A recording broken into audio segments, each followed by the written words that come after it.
Bonjour à tous, bienvenue sur Info 83. Aujourd'hui, nous allons parler d'un fléau qui touche une femme sur 10. C'est énorme. Il s'agit de l'endométriose. Et je suis avec Sophie Schaeffer. Bonjour Sophie. Bonjour Annalou. Vous êtes docteur en pharmacie, spécialiste de la micronutrition.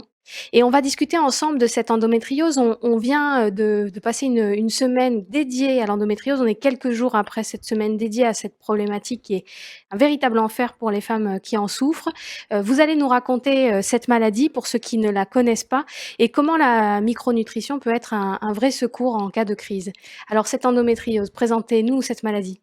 Et oui Annalou, cette endométriose, le diagnostic est souvent très, très long, en moyenne 7 années, donc c'est 7 années de galère, Ah, pour c'est les un femmes. chemin de croix. C'est un chemin de croix, et puis donc elle se caractérise par un développement du tissu endométrial, mais en dehors de l'endomètre, donc ça peut être au niveau des ovaires, au niveau, du pelvis, au niveau du système intestinal et en fait, ce tissu, va saigner, à chaque cycle, bon ça va pouvoir aussi se chroniciser et puis laisser un tissu, cicatriciel inflammatoire qui est à l'origine de ces douleurs. Donc les douleurs sont vraiment, très présentes, ça peut être des douleurs pelviennes, ça peut être des douleurs au niveau de l'intestin, ça peut être des lombalgies, ça peut être aussi des douleurs, en urinant, en allant à la selle ou lors des rapports sexuels. Donc c'est dire que c'est vraiment très invalidant au niveau, Et au c'est quotidien. quotidien. En fait, pour parler clairement, non, c'est souvent confondu avec des douleurs de règles. Pendant le cycle de la femme, on a des douleurs et là, on dit: «Bah, elle a plus de douleurs qu'une autre, cette dame-là». Mais en fait, c'est très différent.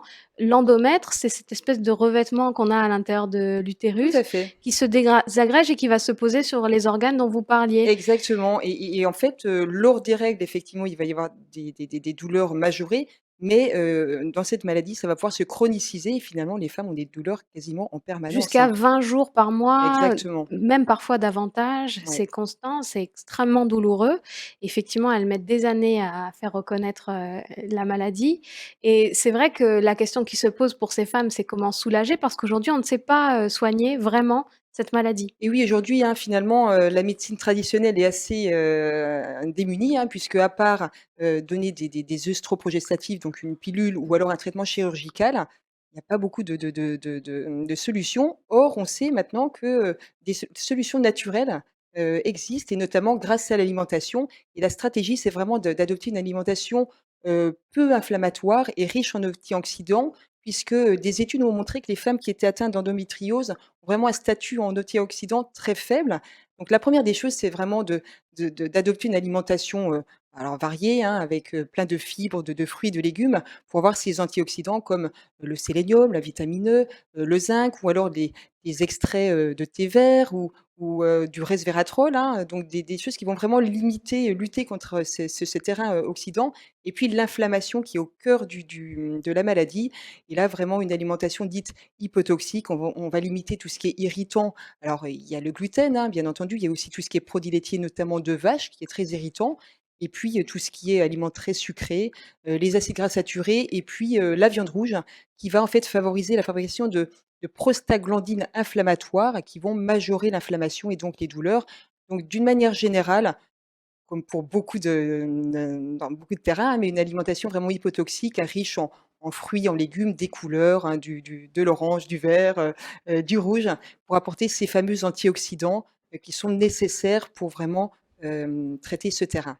Là, on parle vraiment d'essayer de soulager les crises, de soulager donc l'inflammation pendant les crises grâce à l'alimentation, une alimentation qui fait baisser l'inflammation et donc la douleur avec beaucoup d'antioxydants. Vous le disiez, en fait, les femmes qui sont atteintes d'endométriose, on constate qu'elles ont une petite carence en antioxydants, donc il faut qu'elles y aillent à fond, dans leur alimentation pour aller chercher, ces antioxydants. Bien sûr, les légumes, on y pense, puis les vitamines dont vous parliez et puis, il y a aussi, en fait, on se rend compte qu'elles ont beaucoup d'oestrogènes, ces femmes-là.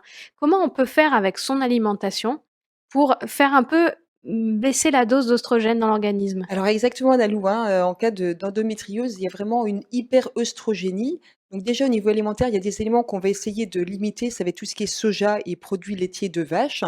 Et puis, vous avez des plantes dont le gâtillier qui est vraiment la plante, star, de l'endométriose puisqu'elle va être, anti-œstrogénique et aussi progestérone-like. C'est-à-dire qu'elle va contrebalancer cette, hyperœstrogénie, relative. Donc, le gâtillier très intéressant et puis 2 autres plantes qui vont plus agir sur le foie, comme le chardon-marie ou alors le brocoli, qui vont permettre de détoxifier le foie. Parce que le souci, dans l'endométriose, c'est que vous avez aussi beaucoup d'œstrogènes et le foie, en fait, qui est souvent surchargé parce qu'on a une alimentation peut-être, un petit peu déséquilibrée ou alors il y a les polluants externes, hein, les perturbateurs endocriniens aussi, on en parle souvent. Le foie n'arrive plus à détoxifier, les œstrogènes restent dans la circulation.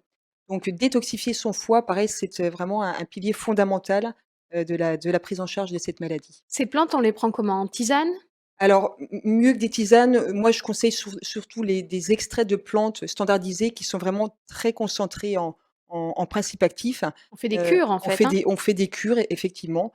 Ça peut être 10 jours par mois ou ça peut être, voilà, en fonction des terrains et des personnes et en tout cas l'alimentation aussi a son rôle à jouer puisque si vous avez une alimentation qui est quand même plutôt, variée, dite hypotoxique, vous allez aussi moins surcharger votre foie, donc votre foie va mieux fonctionner. Alors, on résume, Sophie. On oublie tout ce qui inflamme. Donc, le café aussi, c'est un peu la fin du café. Le café, oui. On Alors évite. après on évite, on limite, on va On dire, hein. limite. Ouais. Le café, adios, enfin, partiellement.